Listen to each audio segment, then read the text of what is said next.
সে কোনো সাধারণ গ্রহ বা নক্ষত্র নয়, বরং একটি জীবন্ত গ্রহাকারের দৈত্য, ইউনিক্রন।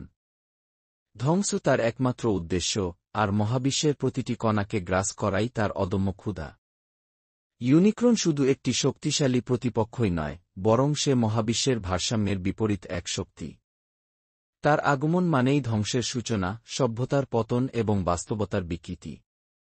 তার বিশাল মুখাবয়ব, ধারালো দাঁত এবং রক্তবর্ণ চোখ যেন অনন্ত ধ্বংসের প্রতীক।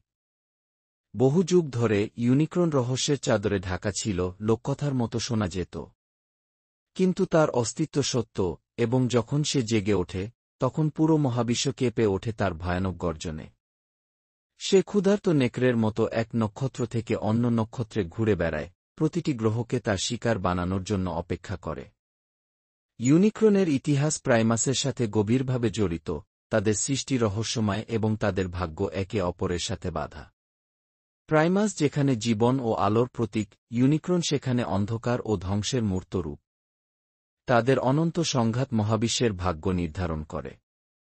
এই ভয়ঙ্কর দৈত্য শুধু অটোবট বা ডেসেপ্টিকনদের জন্যই হুমকি নয়, বরং সমগ্র সৃষ্টির জন্যই এক চরম বিপদ। তার ক্ষুধা নিবারণের জন্য কোনো কিছুই যথেষ্ট নয়, যতক্ষণ না মহাবিশ্বের শেষ আলোটুকুও নিভে যায়।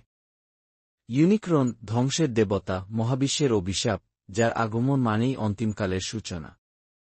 This introduction aims to establish Unicron's terrifying presence and his role as a harbinger of destruction in the Transformers universe. ইউনিক্রন হল ট্রান্সফরমার্স মহাবিশ্বের এক বিশাল, গ্রহাকারের রোবট। সে ধ্বংসের দেবতা এবং মহাবিশ্বের সবকিছু গ্রাস করতে চায়। তার প্রধান শত্রু হল প্রাইমাস, যে জীবন ও আলোর রক্ষক। ইউনিক্রন গ্রহের মতো আকার ধারণ করতে পারে এবং অন্যান্য গ্রহকে সহজেই ধ্বংস করতে সক্ষম। বিভিন্ন ট্রান্সফরমার সিরিজে ইউনিক্রনের উৎপত্তির বিভিন্ন কাহিনী রয়েছে, তবে মূল ধারণা হল সে এক প্রাচীন, মহাজাগতিক ইভিল। তাকে প্রায়শই অটোবট ও ডেসেপ্টিকন উভয়ের জন্যই এক বিশাল হুমকি হিসেবে দেখা যায়। দ্য ট্রান্সফর্মার্স, দ্য মুভি কি 1986 এই ইউনিক্রনের এক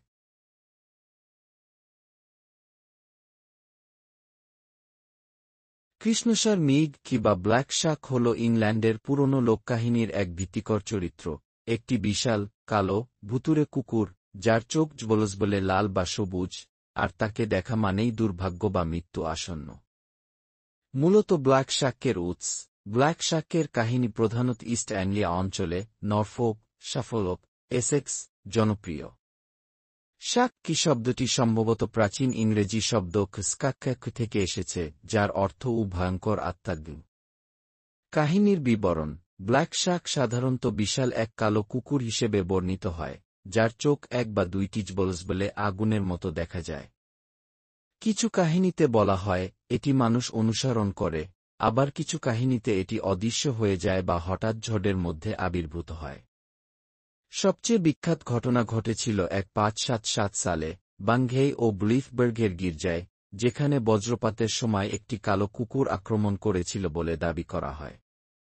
সেই ঘটনায় কয়েকজন নিহত হয় ও গির্জার দরজায় পোড়ার দাগ রয়ে যায়, যাকে কি শয়তানের ছাপ বলা হয়। প্রতীকী অর্থ: অনেকেই বিশ্বাস করেন ব্ল্যাক শাক আসলে মৃত্যুর অগ্রদূত, যদি কেউ তাকে দেখে, কিছুদিনের মধ্যে তার মৃত্যু হতে পারে।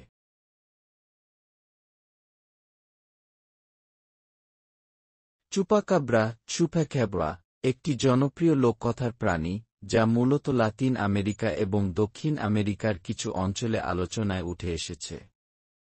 চুপাকাব্রা শব্দটি স্প্যানিশ ভাষা থেকে এসেছে, যার অর্থ হল ছাগলের রক্তচোষা, চুপাচোষা, খেবরা ছাগল। চুপাকাব্রার বর্ণনা: চুপাকাব্রাকে সাধারণত একটি ভয়ানক, ছোট আকৃতির, পশুর মতো দেখতে প্রাণী হিসেবে বর্ণনা করা হয়। এর গায়ে লোম থাকে না বা খুব অল্প থাকে, তীক্ষ্ণ দাঁত ও নখ থাকে, এবং চোখ জ্বলজ্বলে লাল বা সবুজ বলে বলা হয়। অনেকে বলে এটি কুকুর বা টিকটিকির মতো দেখতে, আবার কেউ বলে এটি এলিয়েনের মতো। লোককথার সূত্র: চুপাকাব্রার কাহিনী প্রথম 1990 এর দশকে পুয়ের্তো রিকোতে ছড়িয়ে পড়ে, যখন অনেক খামার থেকে বলা হয় ছাগল, ভেড়া এবং অন্যান্য ছোট গবাদি পশু অজানা প্রাণীর আক্রমণে মারা যাচ্ছে, এবং তাদের শরীরে শুধু দুটো ছোট গর্ত পাওয়া যায়, যেখান থেকে রক্ত চষে নেওয়া হয়েছে। বৈজ্ঞানিক দৃষ্টিভঙ্গি। বিজ্ঞানীরা সাধারণত বিশ্বাস করেন চুপাকাব্রা আসলে কোনো নতুন বা অজানা প্রাণী নয়। অনেক ক্ষেত্রেই দেখা গেছে এইসব ঘটনাগুলোর পেছনে আসলে রয়েছে কুকুর, শিয়াল বা কোজটি যাদের কোনো চর্মরোগে লোম পড়ে গেছে, আর তাই অদ্ভুত দেখতে লাগে। তবে রহস্য ও ভয়ের কারণে এই প্রাণীটি গণমাধ্যমে এবং পপ কালচারে ব্যাপক জনপ্রিয়তা পায়।